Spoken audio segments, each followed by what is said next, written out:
Sobat Prestis, kali ini saya ditemani seorang sahabat namanya Sherry Winata. Halo Sherry Winata. Hai Van. Saya sekarang berada di suatu tempat yang memang bukan biasanya ya, bukan mereview properti, tapi saya ingin ngobrol santai nih dengan ibu, saya sebutnya Sherry aja ya, Sherry Winata di rumahnya. Sherry Winata ini seorang artis, seniman, juga guru sound healing, dan juga penulis buku. Hebat banget Sher. Aku amazed dengan Sherry. Sherry adalah salah satu klien saya dan sekarang saya sedang di rumahnya. Boleh share, dijelaskan ini tempat apa nih? Van, ini ada di ruang meditasi. Ini bikinan saya sendiri. Jadi saya di ruangan ini saya bisa belajar course-course saya karena saya tuh senang banget belajar. Saya pengen kayak mencari tahu gimana kesembuhan jiwa. Karena saya kepengen juga setelah saya belajar, saya percaya kita itu wounded healer, all we are wounded healer. Jadi setelah kita menyembuhkan diri sendiri, saya bisa sharing gimana cara penyembuhan saya kepada orang lain. Siapa tahu orang yang resonate dengan saya akan kebantu. Oh, ini amazing banget ya, di tempat di belakang kebun rumah kamu ya, di belakang, di suatu tempat yang memang kayaknya terpisah ya. Dan ini satu tempat yang bisa kita refleksi diri ya. Boleh diceritakan share dengan lukisan-lukisan yang ada di sekeliling ruangan ini gimana nih bisa menggambar seperti lukisan indah ini nih share? Nah, lukisan ini tuh pertama saya gambar ya, sebenarnya 8 kanvas ini tuh nyambung. Nah, saya merasakan sebelum dan sesudah saya melukis ini, saya tidak akan pernah menjadi orang yang sama. Artinya saya benar-benar tumbuh banget. Nah, ketika melukis, saya merasakan ya, saya ada waktu untuk saya memproses diri saya. Benar-benar bisa mendengarkan pikiran saya, hati saya, inner dialog saya. Dan juga lagi ketika melukis kan saya bisa sehari kayak 5 jam kan. Jadi kayak meditasi 5 jam gitu loh.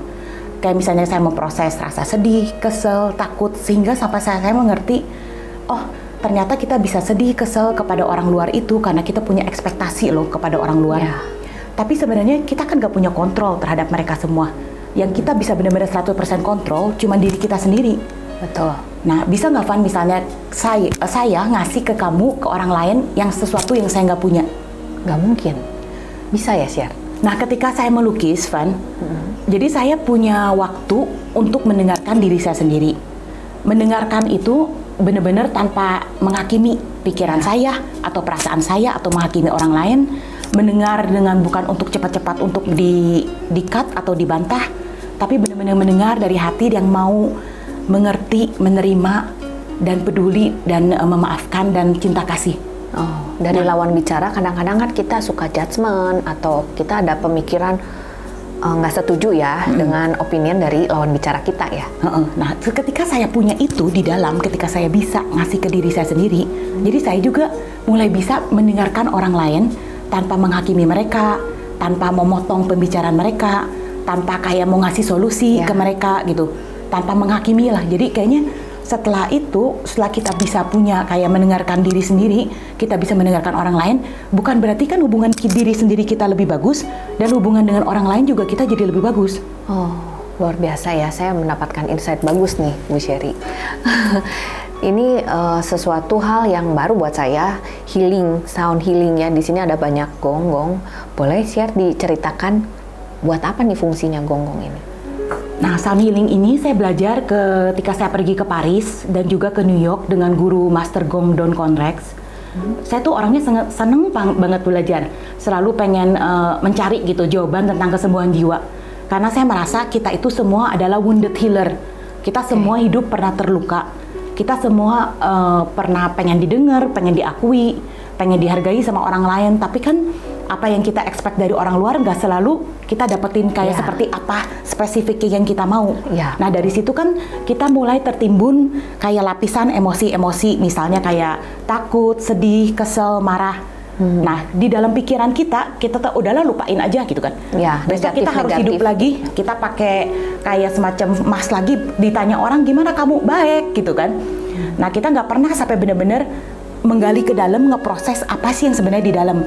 Melalui sound healing, kita tuh bisa dengan set intensi, kita baringan kayak meditasi. Udah gitu kita set intensi supaya yang ada penyembuhan di dalam diri kita, ada lebih kesadaran yang lebih dalam. Karena sound itu tuh bisa membuat kita jadi kayak mendengarkan diri sendiri, mengerti diri sendiri, mencintai diri sendiri. Karena menurut saya, Van, hubungan yang paling penting itu adalah hubungan tentang diri saya sendiri, tentang diri saya sendiri. Bukan berarti kita mau jadi egois atau narsisis orang, sama sekali bukan ke sana. Karena inner dialog kayak tentang saya dan saya, itu akan menjadi outer dialog tentang saya dan orang lain. Betul. Iya Jadi kan? kalau income-nya oke, outcome-nya juga oke mestinya, karena itu ada cerminan ya. Iya, cerminan kayak projection kan. Iya. Jadi kita juga ngelihat orang lain gak pernah seperti benar-benar seperti orang itu mau kasih lihat ke kita. Karena kita masing-masing juga punya filter kita sendiri masing-masing kan. Betul. Nah, filter itu sebenarnya alam itu semua negatif emosi yang kita pendem, yang ada di alam bawah sadar, yang kita cuekin, yang kita sembunyiin dari orang luar, yang kita nggak proses gitu di dalam. Sebenarnya lapisan-lapisan itu, emosi itu kan nggak pernah benar-benar hilang, dia cuma bisa berubah bentuk. Misalnya dari takut menjadi keberanian, dari sedih kita menjadi pengertian, baik itu kita baik ngerti diri sendiri, ngerti orang lain, dari marah kita jadi ada pengampunan.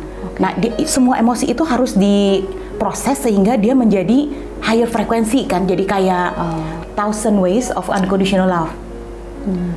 Ya, jadi lapisan-lapisan itu sebenarnya ya yang menarik orang-orang kepada diri kita, kayak seperti love attraction.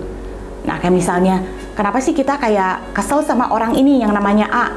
Udah gitu kita ya udah selesai kan, tinggal salahin dia dengan segala macam story, drama, alasan orang A yang salah gitu kan. Udah gitu kita udah lupain, kita berusaha menjadi orang lain lagi, hidup happy. Terus kok ketemu lagi orang B lagi, Van?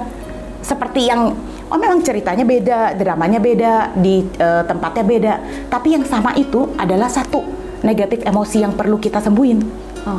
Itu yang tadi kita kubur di dalam kan, yang kita udah lupa gitu apa. Nah, kita jadi di dalam pikiran, di dalam consciousness kita mikirnya semua cerita drama story itu loh.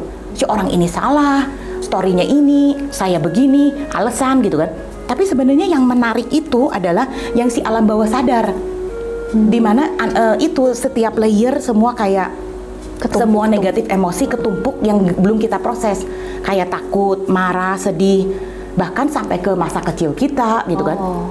Itu akan jadi refleks ya, makanya harus disembuhin by healing ya. Nah, jadi si alam bawah sadar itu yang akan menarik sebenarnya. Dia 90% yang akan mengatur hidup kita sebenarnya. Kita itu pakai yang pikiran itu cuma 10%. Nah, yang 90% ini yang menarik orang-orang, drama, story gitu. Kenapa kita kejadian gitu lagi. Tapi kalau kita nggak mau kayak sadar dari story-story kita kan, story sama A begini, story sama B begini, story sama C begini, tapi orangnya nggak mau sadar lihat ke dalam gitu, ya sibuk aja nyalahin kan, A B C D gitu, karena dia lihatnya ke yang consciousness yang di atas kan, story, drama gitu apa. Tapi ya kenapa kok kejadian lagi gitu? Gimana sih caranya membebaskan diri kita gitu, sampai kita tuh bener-bener bisa menerima diri kita seutuhnya, bener-bener memaafkan diri kita masa lalu, bener-bener mengerti dan nggak ngejudge, dan bener-bener mencintai diri kita tuh bener-bener tanpa kondisi. Nah, saya percaya banget ya dari situ. Nah, dari proses itu kan jadi kita bener-bener punya full control di dalam diri kita. Nah, secara dari proses penyembuhan kita juga punya voice yang unik, itu adalah jati diri kita. Seperti saya menemukan dari lukisan, dari sound healing, terus saya menulis, saya bikin meditasi, dan saya juga lagi mau bikin course online. Nah, itu kan jadi cerita penyembuhan saya menjadi satu voice siapa saya gitu kan. Jadi kayak saya merasakan kita semua manusia adalah sama ya. Pugu kita di luar kayak pengen menutupi kita kuat, hebat, cantik, kaya gitu kan. Tapi sebenarnya kita lupa, sebenarnya sebagai manusia, sebagai semua manusia, kita tuh punya semua ketakutan yang sama, kesedihan yang sama, kemarahan yang sama, cuman beda waktu, beda alasan, beda orang gitu loh. Tapi kita tuh kayaknya selalu mencari di luar, kayak karir, uang, kekuasaan gitu ya, pasangan. Sebenarnya itu nggak salah, memang kita semua manusia juga perlu itu. Tapi gimana kalau kita mencari itu dari tempat yang full healing space di dalam? Nah, Sher, aku masih belum jelas bagaimana itu penyembuhan yang bisa kamu lakukan tuh bisa menjadi transformasi ke lukisan-lukisan yang ada nih. Misalnya gini ya Van, dari contoh kecil ketika misalnya saya mau ngelukis, saya ngegaris, wah pasti kan ada kan inner dialog kita yang takut miring, takut nanti kita takut lah ya, misalnya takut dijudge orang, takut nggak diterima orang, takut miring, terus saya mau perfect gitu kan, Takut salah. saya mau perfect. Ternyata saya sadar tuh Van, ketika dibalik kita mau jadi perfeksionis, ternyata saya tuh di dalam layernya banyak ketakutan itu, makanya kita mau jadi perfect.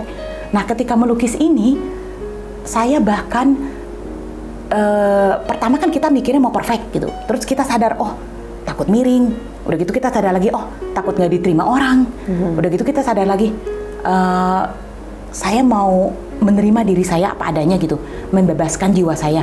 Bahkan Van, saya berterima kasih kepada rasa takut saya. Dan ketika dia datang, saya bisa mendengarkan benar-benar pesan rahasia dia untuk saya. Bagaimana supaya saya nggak takut lagi. Dan saya bisa kepengen jadi perfect dari tempat yang full healing space. Bukan dari, saya kepengen perfect tapi saya ngerasa kurang. Saya kepengen perfect tapi saya ngerasa empty. Saya kepengen improve, saya kepengen perfect tapi dari tempat yang saya full menerima diri, mengakui diri, gitu. Dari dalam berarti ya. Berarti kalau begitu lukisan-lukisan hasil karya Sherry ini memiliki frekuensi ya, memiliki aura. Nah, teman-teman Sobat Prestis penasaran kan seperti apa lukisan yang dibawakan oleh Sherry Winata? Di rumah ini banyak banget, kita akan review di video YouTube yang berikutnya. Ya, share. Nah, gimana Sobat Prestis setelah mendengarkan cerita dari Sherry Winata? Sangat peaceful ya, kita jadi lebih mengerti diri kita sendiri, gimana kita harus berbicara, dan gimana kita bisa menyembuhkan diri kita sendiri ya. Nah, Sobat Prestis jangan lupa like dan subscribe YouTube channel kami untuk mendengarkan video-video selanjutnya. See you guys!